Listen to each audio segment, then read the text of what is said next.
제발, 제발 살아계세요. 베트남 여성 응엔티라는 폭우 속에서 무릎을 꿇고 기도했습니다. 2024년 12월 3일 한국인 사업가 김태준이 호치민에서 흔적도 없이 사라진 지 72시간째였습니다. 경찰은 수사를 포기했고 한국 대사관도 손을 놓았습니다. 조직범죄에 연루된 것 같습니다. 이미 죽었을 가능성이 높습니다. 하지만 라는 포기하지 않았습니다. 5년 전 그가 베풀었던 단 한 번의 호의, 그것이 그녀를 움직였습니다. 끝까지 보시면 믿을 수 없는 반전과 감동을 경험하실 것입니다. 영상 시작 전 구독과 좋아요 꼭 눌러주세요. 2024년 12월 1일 오후 9시 호치민시 빈탄구 한국인 사업가 김태준 42세가 비즈니스 파트너와의 저녁 약속 후 호텔로 돌아가던 중 실종되었습니다. 그는 베트남에 26억 원 규모의 의류 공장 설립을 추진 중이었습니다. 현지 파트너 응우여 반홍과 식사 후 택시를 탔지만 호텔에 도착하지 않았습니다. CCTV 마지막 포착 시간은 오후 9시 27분. 그 이후 흔적이 사라졌습니다. 다음 날 호텔 방을 확인했지만 그는 없었고 여권과 지갑은 그대로였습니다. 침대도 손대지 않았고 짐도 풀리지 않은 채였습니다. 마치 잠깐 나갔다 올 것처럼 모든 것이 그대로 멈춰 있었습니다. 사흘째 한국 대사관이 개입했습니다. 영사가 직접 호치민 경찰서를 방문했지만 경찰의 대답은 충격적이었습니다. 응우옌 반홍은 조직범죄 조직과 연결된 사기꾼입니다. 외국인 투자자들을 속여 돈을 빼돌리는 일을 해왔습니다. 김 씨는 이미 살해당했을 가능성이 높습니다. 조직범죄는 우리도 손쓸 수 없습니다. 그날 저녁 대사관은 김태준의 가족에게 최악의 상황을 알렸습니다. 한국에 있던 아내 박지혜는 전화기를 떨어뜨리며 주저앉았습니다. 8살 딸 수아와 5살 아들 민준이 울며 엄마를 붙잡았습니다. 엄마, 아빠 언제 와? 아빠 보고 싶어. 박지혜는 아이들을 안고 울었습니다. 아빠는 곧 올 거야. 이 소식이 한국 언론에 알려지자 큰 파문이 일었습니다. 베트남 투자 사기, 한국인 사업가 실종, 조직범죄 연루 의심, 생사불명, 자극적인 기사들이 쏟아졌습니다. 베트남 투자를 고려하던 많은 한국 기업인들이 불안해했습니다. 베트남 투자가 이렇게 위험한가요? 온라인 커뮤니티에는 우려의 목소리가 가득했습니다. 일부는 베트남 투자 계획을 취소하기도 했습니다. 한배 경제협력에 찬물을 끼얹는 사건이었습니다. 하지만 베트남 현지에서는 이 사건을 전혀 다르게 보는 사람이 한 명 있었습니다. 응웬티란 30세 호치민 한국어 학원 강사였습니다. 그녀는 5년 전 김태준과 인연을 맺었습니다. 2019년 6월 당시 25세였던 나는 호치민 국립대학교 한국어학과를 갓 졸업한 상태였습니다. 하지만 집안 형편이 어려워 학비 대출금 1,500만 동 양 80만 원을 갚지 못하고 있었습니다. 설상가상으로 어머니가 간암 진단을 받았고 수술비 5천만 동 약 270만 원이 필요했습니다. 많은 절박했습니다. 낮에는 카페에서 아르바이트를 하고 저녁에는 한국 관광객들을 상대로 통역 일을 했습니다. 하루에 4시간도 자지 못하며 돈을 모았지만 턱없이 부족했습니다. 어느 날 저녁, 라는 호치민에 처음 온 한국 사업가를 만났습니다. 벤탄 시장 근처에서 길을 잃고 헤매는 한국인 남자였습니다. 실례합니다. 도움이 필요하세요? 란이 조심스럽게 한국어로 물었습니다. 그 남자가 놀라며 돌아봤습니다. 한국어 하세요? 라는 고개를 끄덕였습니다. 네, 한국어학과를 졸업했어요. 통역이 필요하시면 도와드릴 수 있습니다. 그 남자가 바로 김태준이었습니다. 정말요? 저는 지금 호텔을 찾고 있는데 길을 잃어서. 라는 김태준을 호텔까지 안내했고 김태준은 그녀의 유창한 한국어와 친절함에 깊은 인상을 받았습니다. 내일 비즈니스 미팅이 있는데 통역을 맡아주실 수 있어요? 김태준이 물었습니다. 란의 눈이 반짝였습니다. 물론이죠. 정말 감사합니다. 다음 날부터 란은 김태준의 베트남 출장 전속 통역사가 되었습니다. 하루 일당은 100만 동, 약 5만 원. 만에게는 큰 돈이었습니다. 김태준은 3개월간 베트남에 머물며 공장 부지를 알아보고 파트너들을 만났습니다. 나는 그 기간 동안 김태준의 모든 일정에 동행했습니다. 그녀의 성실함, 정확한 통역, 그리고 베트남 문화에 대한 깊은 이해는 김태준의 비즈니스에 큰 도움이 되었습니다. 두 사람은 단순한 고용관계를 넘어 서로 신뢰하는 사이가 되었습니다. 어느 날 저녁 일정을 마치고 카페에 앉아있던 김태준이 란의 어두운 표정을 눈치챘습니다. 란 씨, 무슨 걱정 있어요? 란은 고개를 저었습니다. 아니에요. 괜찮아요. 하지만 김태준은 계속 물었습니다. 란 씨, 저는 3개월간 란 씨와 함께 일하면서 란 씨가 어떤 사람인지 알게 됐어요. 지금 뭔가 힘든 일이 있죠? 란은 한참을 망설이다가 결국 털어놨습니다. 사실 어머니가 간암이세요. 수술이 필요한데 돈이 없어서. 말을 하다가 란은 눈물을 흘렸습니다. 죄송해요. 이런 얘기를 하려던 게 아니었는데. 김태준은 조용히 란의 이야기를 들었습니다. 어머니 수술비가 얼마나 필요해요? 란이 대답했습니다. 5천만 동이요. 약 270만 원 정도예요. 하지만 제가 지금까지 모은 돈은 1,000만 동밖에 안 돼요. 김태준은 잠시 생각하다가 말했습니다. 란 씨, 내일 제가 한국으로 돌아가는데 그 전에 꼭 드릴 게 있어요. 다음 날 공항으로 가기 전 김태준은 란을 만났습니다. 그리고 봉투 하나를 건넸습니다. 란 씨, 이거 받으세요. 어머니 수술에 쓰세요. 란이 봉투를 열어보니 2,000달러, 당시 환율로 약 240만 원이 들어있었습니다. 란은 깜짝 놀라 손을 저었습니다. 안 됩니다. 너무 큰 돈이에요. 저는 받을 수 없어요. 하지만 김태준은 란의 손을 꼭 잡으며 말했습니다. 란 씨, 지난 3개월간 란 씨 덕분에 제가 베트남에서 정말 좋은 파트너들을 만났어요. 공장 부지도 찾았고 계약도 성공적으로 마쳤어요. 이건 란 씨가 받아야 할 당연한 대가예요. 그리고 김태준은 잠시 멈췄다가 계속 말했습니다. 란 씨는 정말 좋은 사람이에요. 어머니를 위해 밤낮으로 일하는 모습을 보며 저도 많이 배웠어요. 제발 받으세요. 란은 눈물을 흘리며 김태준 앞에서 깊이 절을 했습니다. 김 대표님, 이 은혜는 평생 잊지 않겠습니다. 란의 목소리가 떨렸습니다. 베트남에는 한 번 호의를 받으면 평생 보답한다는 말이 있어요. 저희 할머니께서 항상 하시던 말씀이에요. 물 한 방울의 은혜라도 샘물로 갚아라. 저는 그렇게 배우며 자랐어요. 대표님, 언젠가 꼭 이 은혜를 갚겠습니다. 제 목숨을 걸고서라도요. 김태준은 손을 저으며 웃었습니다. 그렇게까지 안 해도 돼요. 그냥 란 씨 어머니가 건강해지시면 됐어요. 그리고 란 씨가 행복하게 사는 것. 그게 제가 바라는 전부예요. 란은 그 돈으로 어머니의 수술비를 냈고 어머니는 기적적으로 회복했습니다. 그 후 김태준은 한국으로 돌아갔고 란과는 가끔 이메일로 안부를 주고받는 정도였습니다. 란 씨, 어머니 건강은 어때요? 대표님, 엄마가 많이 좋아지셨어요. 정말 감사해요. 나는 대학 졸업 후 호치민 한국어 학원 강사로 취직했습니다. 월급은 많지 않았지만 어머니와 함께 행복하게 살았습니다. 매일 밤 란은 김태준의 은혜를 생각하며 일기를 썼습니다. 언젠가 김 대표님께 이 은혜를 꼭 갚을 것이다. 베트남 사람으로서 할머니의 가르침을 따르는 사람으로서 나는 이 은혜를 절대 잊지 않을 것이다. 5년이 흘렀고 란이 은혜를 갚을 순간이 드디어 찾아왔습니다. 2024년 12월 4일 아침, 란은 학원으로 출근하던 중 거리의 TV 뉴스에서 충격적인 소식을 접했습니다. 한국인 사업가 김태준 씨가 호치민에서 실종되었으며 조직범죄에 연루되었을 가능성. 나는 그 자리에 얼어붙었습니다. 김태준 대표님? TV 화면에 나온 사진은 분명 5년 전 그녀에게 은혜를 베풀었던 그 사람이었습니다. 나는 즉시 학원에 전화를 걸어 오늘 출근 못합니다 라고 말하고 곧장 경찰서로 달려갔습니다. 경찰서에 도착한 남은 숨을 헐떡이며 외쳤습니다. 저는 김태준 씨를 알아요. 제가 도울 수 있어요. 하지만 경찰관은 냉담하게 대답했습니다. 당신이 뭘 할 수 있는데요? 우리 경찰도 못 찾는 사람을 민간인이 찾겠다고요? 집에 가세요. 나는 물러서지 않았습니다. 김 대표님은 제 은인입니다. 5년 전 제 어머니를 살렸어요. 저는 절대 포기할 수 없어요. 제발 무엇이라도 할 수 있게 해주세요. 경찰관이 한숨을 쉬며 말했습니다. 우리도 최선을 다하고 있어요. 하지만 조직범죄는 아시잖아요. 위험해요. 당신이 나서면 당신도 위험해질 수 있어요. 나는 단호하게 말했습니다. 상관없어요. 저는 김 대표님을 찾을 거예요. 혼자서라도요. 그날부터 란은 독자적인 시사를 시작했습니다. 먼저 김태준이 마지막으로 만난 비즈니스 파트너 응우엔 반홍을 추적했습니다. 그의 사무실 주소를 알아내 찾아갔지만 이미 텅 비어 있었습니다. 문에는 임대 표지판이 붙어 있었습니다. 건물 관리인을 찾아가 물었습니다. 응우엔 반홍이라는 사람 아세요? 관리인이 인상을 찌푸렸습니다. 그 사기꾼, 3일 전에 집세도 안 내고 야반도주했어요. 나한테 3개월치 월세를 떼먹었다고요. 나는 더 자세히 물었습니다. 그 사람이 어디로 갔는지 혹시 아세요? 관리인이 고개를 저었습니다. 모르죠? 그런 놈들은 연락처도 가짜예요.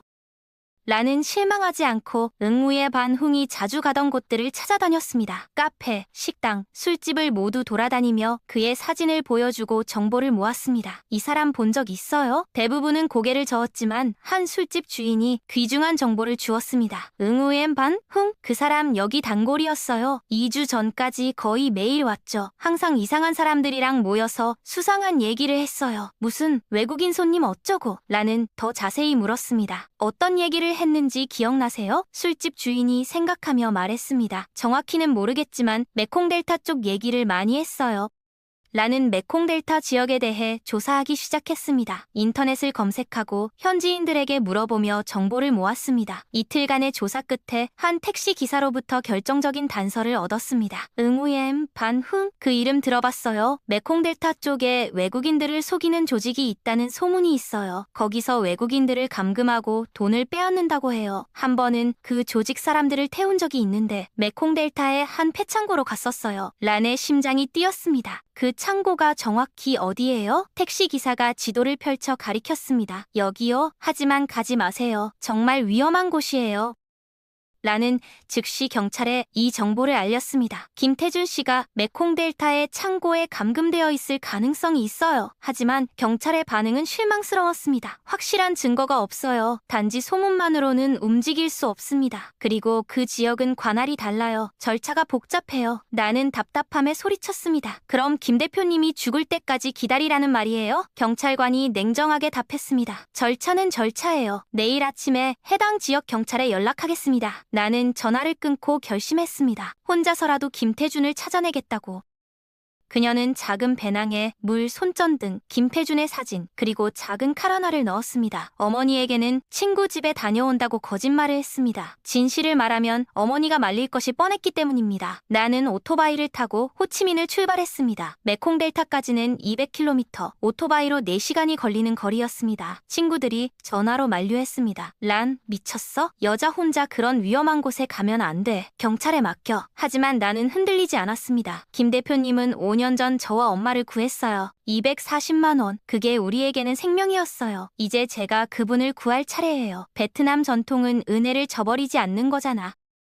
2024년 12월 6일 새벽 5시 나는 메콩델타의 작은 마을에 도착했습니다. 온몸은 땀과 먼지로 범벅이었고 다리는 떨렸습니다. 하지만 나는 멈추지 않았습니다. 마을 사람들에게 김태준의 사진을 보여주며 물었습니다. 이 한국 사람 본 적 있어요? 대부분은 고개를 저었지만 과일 가게를 운영하는 노인 한 분이 조용히 말했습니다. 3일 전 새벽에 외국인 한 명이 차에 실려 강 건너편 창고로 끌려가는 걸 봤어요. 얼굴이 많이 맞은 것 같았어요. 한국 사람처럼 보였어요. 만의 심장이 뛰었습니다. 정말요? 그 창고가 어디예요?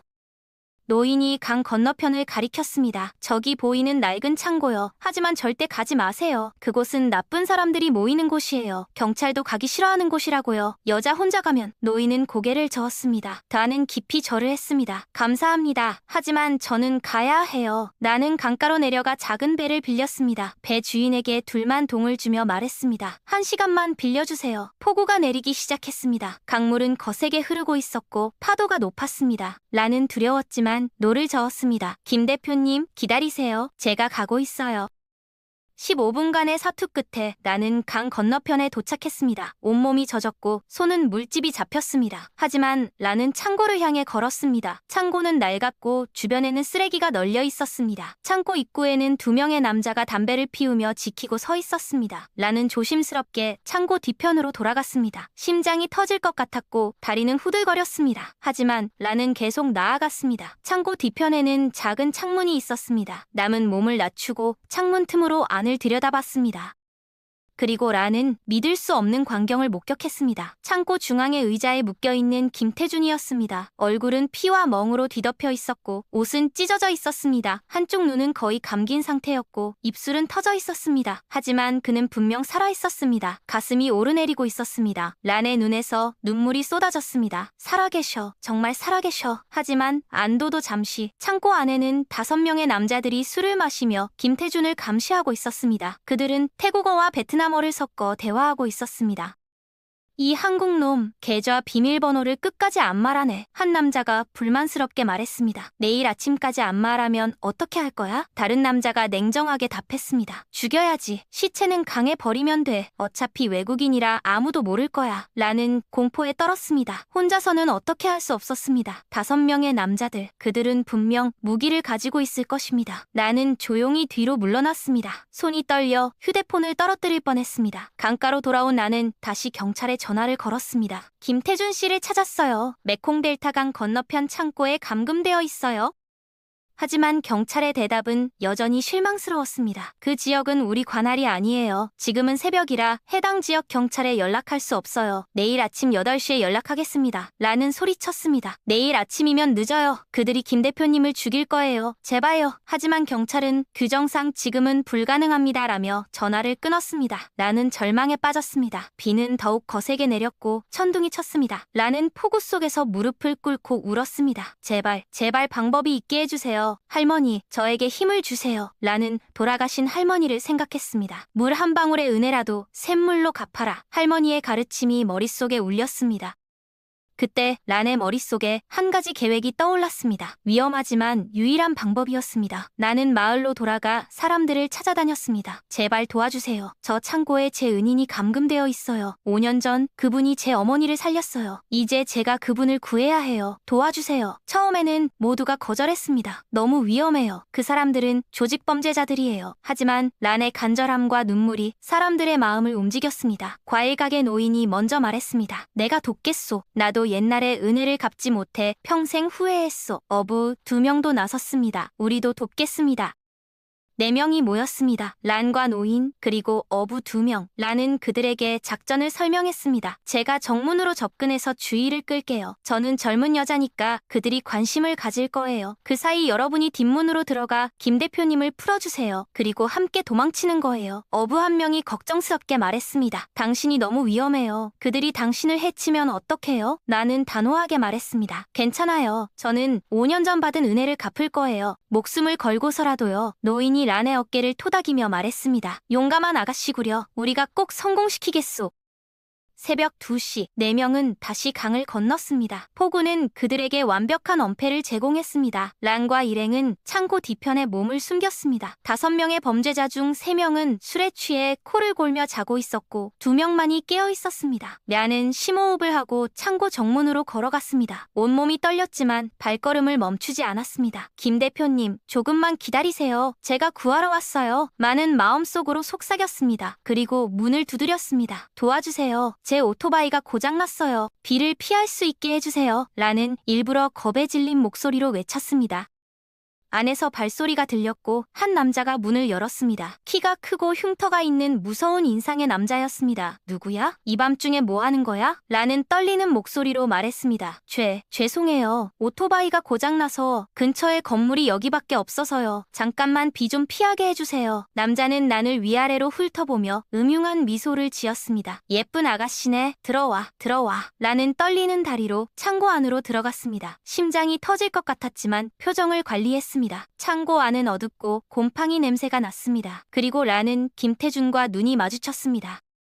김태준의 눈이 크게 떠졌습니다. 고통스러운 표정이었지만 놀라움이 분명했습니다. 란 씨. 그의 입술이 움직였지만 소리는 거의 나지 않았습니다. 범죄자들이 이상하게 쳐다봤습니다. 이 여자 너 아는 사람이야? 김태준은 재빨리 고개를 저었습니다. 아니요, 모르는 사람이에요. 그는 란을 보호하려는 것이었습니다. 난도 재빨리 연기했습니다. 저 사람이 왜 묶여 있어요? 남자가 비웃었습니다. 상관 마, 우리 손님이야. 나는 계속 말을 걸며 시간을 벌었습니다. 제 오토바이 정말 고장났어요. 혹시 고칠 수 있는 분 있어요? 바로 그때 뒷문으로 노인과 어부 2명이 조용히 들어왔습니다.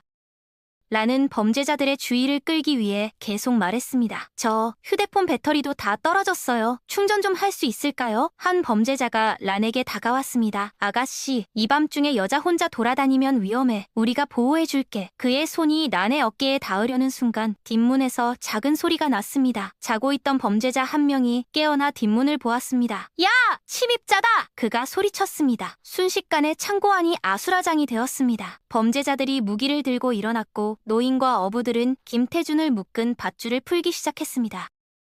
란은 재빨리 옆에 있던 삽을 들어 올렸습니다. 가장 가까운 범죄자가 란에게 달려들었습니다. 란은 눈을 감고 삽을 힘껏 휘둘렀습니다. 으악! 삽이 그의 팔을 강타했고 그는 비명을 지르며 쓰러졌습니다. 란의 손이 저렸지만 삽을 놓지 않았습니다. 빨리 김 대표님을 풀어요. 란이 외쳤습니다. 어부 한 명이 칼로 밧줄을 끊었고 김태준이 비틀거리며 일어났습니다. 하지만 5일간 먹지 못해 다리에 힘이 없었습니다. 노인이 김태준을 부축했습니다. 빨리 가요. 6명이 창고 뒷문으로 뛰쳐나갔습니다.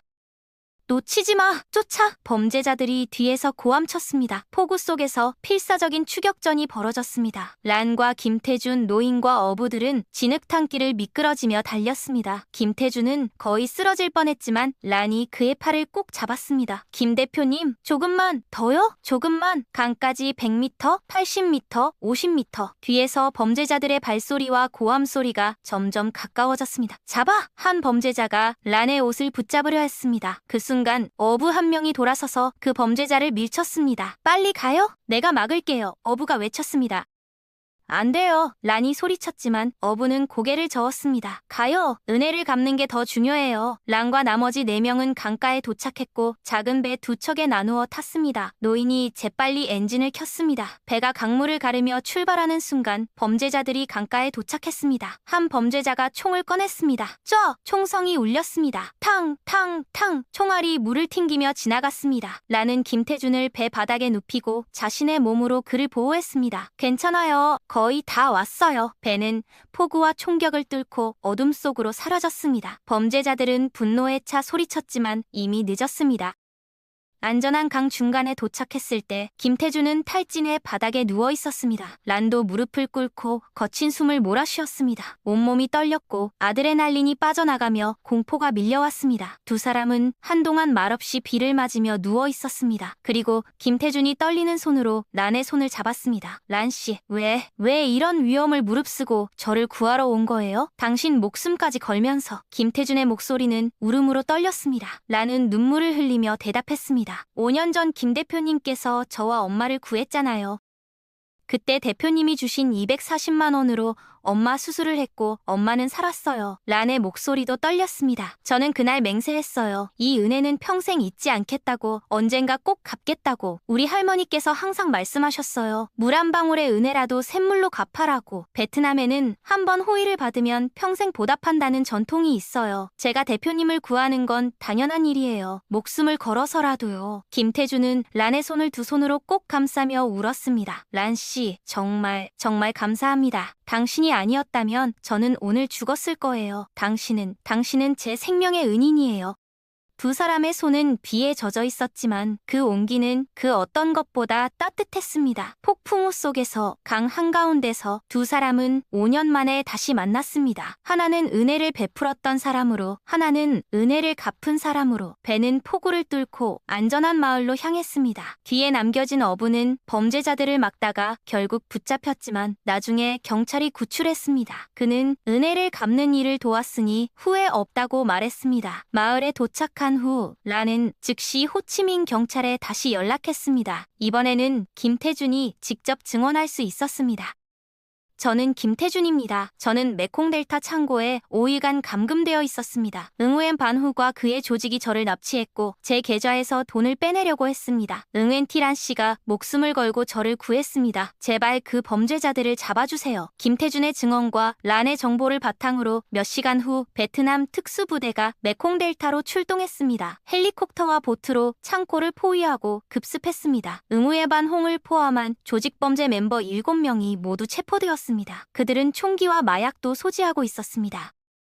경찰 조사 결과 이들은 지난 2년간 한국, 일본, 중국 등 외국인 투자자 12명을 같은 수법으로 속여 총 5억 원을 빼돌린 국제범죄 조직이었습니다. 김태준은 13번째 희생자가 될 뻔했습니다. 베트남 경찰청장은 긴급 기자회견을 열었습니다. 응웬 티란 씨의 용기와 헌신이 없었다면 이 위험한 범죄 조직을 검거하지 못했을 것입니다. 란 씨는 베트남의 자랑입니다. 그녀는 베트남 전통 가치인 은혜 같음을 몸속 실천했습니다. 이 소식은 베트남과 한국 양국 언론에 대서특필되었습니다. 한국인 사업가를 구한 베트남 여성의 감동 실화.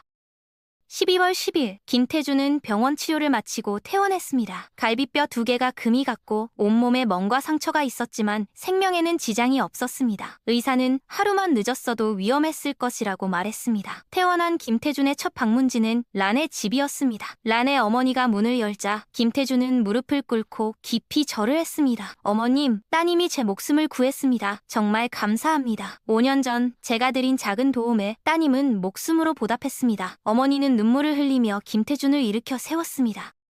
김 대표님, 5년 전 우리 라니와 저를 살려주신 분이 바로 대표님이시죠. 대표님이 주신 돈으로 제가 수술을 받았고 살았어요. 이제 라니가 은혜를 갚았네요. 우리 베트남 사람들은 은혜를 절대 잊지 않아요. 우리 할머니부터 내려온 가르침이에요. 물 한 방울의 은혜라도 샘물로 갚아라. 라니는 그 가르침을 지켰을 뿐이에요. 그날 저녁 세 사람은 함께 저녁을 먹었습니다. 라니 직접 만든 베트남 쌀국수였습니다. 김태준은 한 숟가락 먹고 눈물을 흘렸습니다. 5일간 굶었더니 음식이 이렇게 맛있는 줄 몰랐어요. 그리고 란 씨가 만든 음식이라 더 특별해요. 식사 후 김태준이 조심스럽게 란에게 물었습니다. 란 씨, 제가 어떻게 이 은혜를 갚아야 할까요? 란 씨는 제 목숨을 구했어요. 돈으로 갚을 수 없는 은혜예요. 나는 고개를 저었습니다. 보답은 필요 없어요. 김 대표님께서 5년 전에 주신 은혜를 갚은 것뿐이에요. 이제 우리는 서로 빚진 게 없어요. 평등해요. 하지만 김태준은 진지하게 말했습니다. 아니에요, 란 씨. 목숨은 돈과 비교할 수 없어요. 제게 기회를 주세요. 란 씨가 진짜 원하는 게 뭐예요? 꿈이 뭐예요? 라는 잠시 망설이다가 조용히 대답했습니다. 저는 한국에서 공부하고 싶어요. 한국 문화를 더 깊이 배우고 한국과 베트남을 연결하는 통역사나 문화교류 전문가가 되고 싶어요. 두 나라의 다리가 되고 싶어요. 하지만 한국 유학 학비가 너무 비싸서. 란의 목소리가 작아졌습니다. 김태준이 란의 말을 끊었습니다. 제가 전액 장학금을 드리겠습니다. 학비, 생활비, 기숙사비 모두요. 란이 깜짝 놀라 고개를 들었습니다. 네? 정말인가요? 김태준은 진지하게 고개를 끄덕였습니다. 우리 회사에서 베트남 한국 문화교류 장학 프로그램을 만들겠어요. 란 씨가 첫 번째 장학생이에요. 한국에서 석사 과정을 마친 후 원한다면 우리 회사 베트남 지사에서 일해주세요. 란 씨 같은 인재가 필요해요. 목숨을 구해준 은인이기도 하고 정말 능력 있는 분이니까요. 김태준의 말에 란의 눈에서 눈물이 흘렀습니다. 정말 그렇게 해주시는 거예요? 꿈만 같아요. 어머니도 란을 껴안으며 울었습니다. 란아, 네 꿈이 이루어지는구나. 할머니께서 하늘에서 보고 계실 거야. 네가 은혜를 갚았으니 이제 더 큰 복을 받는 거야. 그날 밤 나는 일기장에 적었습니다. 2024년 12월 10일. 오늘 나는 5년 전 받은 은혜를 갚았다. 그리고 새로운 인생이 시작되었다. 2025년 3월 1일 란은 인천국제공항에 도착했습니다. 김태준이 공항에서 그녀를 마중 나왔고 아내 박지혜와 두 아이들도 함께였습니다. 박지혜는 란을 보자마자 달려가 꼭 껴안으며 울었습니다. 란 씨 정말 감사해요. 당신이 아니었다면 우리 남편을, 우리 아이들 아빠를 어떻게 감사를 표현해야 할지 모르겠어요. 8살 딸 수아가 란의 손을 잡으며 말했습니다. 란 이모, 고마워요. 아빠를 구해줘서. 이모는 우리 가족의 영웅이에요. 5살 아들 민준도 란에게 그림을 선물했습니다. 이모랑 아빠가 손잡고 있는 그림이에요. 란은 눈물을 흘리며 아이들을 안았습니다. 고마워, 수아, 민준. 너희 아빠는 정말 좋은 분이야. 5년 전에 우리 엄마를 살렸거든. 그날부터 란은 서울에서 새로운 삶을 시작했습니다. 연세대학교 국제학 석사 과정에 입학했고 한국어는 이미 완벽했기에 학업은 순조로웠습니다. 주말마다 란은 김태준의 가족을 만났습니다. 함께 한강을 산책하고 남산타워에 올라가고 경복궁을 구경했습니다. 김태준은 란에게 한국 문화를 가르쳐 주었고 란은 베트남 요리를 만들어 주었습니다. 처음에는 생명의 은인과 구조된 사람의 관계였지만 시간이 지나며 진정한 가족 같은 유대가 형성되었습니다.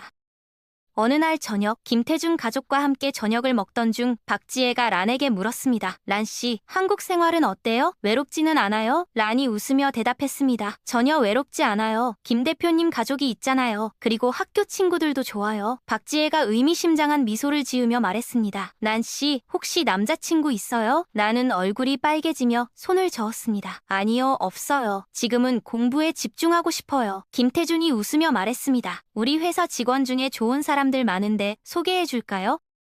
란은 당황하며 말했습니다. 괜찮아요. 정말 괜찮아요. 하지만 마음 한편으로는 따뜻함을 느꼈습니다. 가족처럼 자신을 걱정해주는 사람들이 있다는 것이 행복했습니다. 2년이 흘렀습니다. 나는 석사 과정을 최우수 성적으로 마쳤습니다. 졸업 논문 주제는 한국 베트남 경제협력에서 문화적 이해의 역할이었고 교수들로부터 극찬을 받았습니다. 졸업식에는 김태준 가족 전체가 참석했습니다. 수아와 민주는 란에게 꽃다발을 선물했고 박지혜는 란을 껴안으며 축하했습니다. 김태준이 란에게 졸업 선물을 건넸습니다. 축하해요, 란씨. 정말 자랑스러워요. 이제 약속대로 우리 회사에서 일할 준비됐죠? 란은 환하게 웃으며 고개를 끄덕였습니다. 네, 열심히 하겠습니다. 베트남 지사를 성공시켜서 김 대표님께 보답하겠습니다. 2027년 6월, 란은 김태준 회사의 베트남 지사장으로 임명되었습니다. 30대 초반의 여성이 지사장이 된 것은 이례적이었지만 란의 능력과 헌신을 아는 사람들은 모두 찬성했습니다. 란의 첫 번째 프로젝트는 베트남 현지 청년들을 위한 직업훈련 프로그램이었습니다. 저처럼 어려운 환경의 베트남 청년들에게 기회를 주고 싶어요. 제가 받은 은혜를 다른 사람들에게 전하고 싶어요. 란의 제안에 김태준은 전폭적인 지원을 약속했습니다. 좋아요. 회사 예산의 10%를 그 프로그램에 투자하겠습니다. 호치민으로 돌아간 란은 회사를 성공적으로 운영했습니다. 그녀가 만든 청년 직업 훈련 프로그램은 큰 성공을 거두었고 첫 해에만 200명의 베트남 청년들이 취업에 성공했습니다. 란은 프로그램 참가자들에게 항상 이렇게 말했습니다. 여러분이 받은 도움을 나중에 다른 사람들에게 전해주세요. 은혜는 이렇게 순환하는 겁니다. 3년 후인 2030년, 란의 프로그램은 베트남 정부로부터 최우수 사회공헌 프로그램상을 받았습니다. 이제까지 1,500명의 청년들이 프로그램을 통해 취업했고 그중 많은 이들이 다시 후배들을 돕는 멘토가 되었습니다. 란의 이야기는 베트남과 한국 양국 언론에 계속 보도되었습니다. 한국인을 구한 베트남 여성, 인제는 양국 청년들의 멘토로 한 방송국은 란과 김태준의 8년 스토리를 다큐멘터리로 제작했습니다. 은혜의 순환 마이너스 국경을 넘은 감동 실화 제목의 이 다큐는 양국에서 큰 반향을 일으켰습니다. 2032년 12월 김태준 실종 사건 8주년을 맞아 특별한 행사가 열렸습니다. 호치민과 서울을 화상으로 연결한 한배 우정과 은혜 세미나였습니다. 김태준과 란이 공동 연사로 나서 그들의 이야기를 나눴습니다. 청중은 1,000명이 넘었고 온라인으로는 10만 명이 시청했습니다. 김태준이 먼저 말했습니다. 8년 전 저는 베트남에서 죽을 뻔했습니다. 하지만 한 베트남 여성이 목숨을 걸고 저를 구했습니다. 그녀는 5년 전 제가 베푼 240만 원의 호의를 잊지 않았고 그 은혜를 목숨으로 갚았습니다. 란 씨를 통해 저는 배웠습니다. 진정한 은혜는 국경을 넘고 시간을 넓고 모든 것을 넘는다는 것을요. 그리고 은혜는 순환한다는 것을요. 제가 란 씨에게 베푼 작은 호의가 제 목숨을 살렸고 이제 수천 명의 청년들에게 희망을 주고 있습니다. 김태준의 말에 청중들이 박수를 쳤습니다. 단도 이어서 말했습니다. 저는 김태준 대표님께 3번의 생명을 받았어요. 첫 번째는 8년 전 대표님이 주신 돈으로 어머니가 살았을 때, 두 번째는 6년 전 대표님이 저에게 한국 유학에 기회를 주셨을 때, 세 번째는 3년 전 대표님이 제게 베트남 지사를 맡기며 꿈을 이룰 기회를 주셨을 때. 우리 베트남에는 물 한 방울의 은혜라도 샘물로 갚는다는 속담이 있어요. 저는 그 가르친 대로 살았을 뿐이에요. 그리고 이제 저는 그 은혜를 1,500명의 베트남 청년들에게 전했어요. 그들도 언젠가 다른 사람들에게 은혜를 전할 거예요. 은혜는 이렇게 끊임없이 퍼져나가는 거예요. 국경을 넘어, 세대를 넘어, 영원히요. 만의 말에 청중석에서 수많은 사람들이 눈물을 흘렸습니다. 세미나가 끝난 후 한 대학생이 란에게 다가왔습니다. 란 선배님, 저도 선배님의 프로그램 덕분에 취업했어요. 이제 저도 후배들을 돕고 싶어요. 오늘날 란이 만든 청년 직업훈련 프로그램은 베트남 전역 5개 도시로 확대되었고 8년간 5,000명 이상의 청년들이 혜택을 받았습니다. 김태준의 회사는 베트남에서 가장 존경받는 한국 기업이 되었고 한배 경제협력의 모범 사례로 꼽힙니다. 란과 김태준의 이야기는 양국 교과서에도 실렸습니다. 국경을 넘은 은혜와 보답 제목의 이 이야기는 수많은 학생들에게 감동을 주었고 한국과 베트남 청년들 사이의 우정을 더욱 깊게 만들었습니다. 매년 11월이 되면 양국에서 은혜의 날 행사가 열리고 란과 김태준은 초청 연사로 참석합니다. 여러분, 란과 김태준의 이야기는 우리에게 묻습니다. 우리는 받은 은혜를 기억하고 있습니까? 그리고 그 은혜를 갚으려 노력하고 있습니까? 란은 240만 원의 은혜를 목숨을 걸고 갚았습니다. 그리고 그 은혜는 이제 5천 명의 베트남 청년들에게 전해지고 있습니다. 은혜는 이렇게 퍼져나갑니다. 한 사람의 선행이 또 다른 사람의 선행을 낳고 그것이 세상을 변화시킵니다. 호그의 하나가 한 사람의 인생을 바꾸고 그 사람이 수천 명의 인생을 바꿉니다. 이것이 은혜의 순환입니다. 오늘 여러분도 누군가에게 작은 호의를 베풀어 보시기 바랍니다. 그 호의가 언젠가 여러분의 생명을 구할 수도 있고 세상을 바꿀 수도 있습니다. 베트남 속담처럼 물 한 방울의 은혜라도 샘물로 갚는 마음으로 살아가시기 바랍니다. 란과 김태준처럼 은혜를 잊지 않고 은혜를 갚고 은혜를 전하는 삶, 그것이 진정으로 아름다운 인생입니다. 이 이야기가 여러분의 마음에 작은 씨앗을 심었기를 바랍니다. 그 씨앗이 자라나 큰 나무가 되고 많은 사람들에게 그늘을 제공하기를 바랍니다.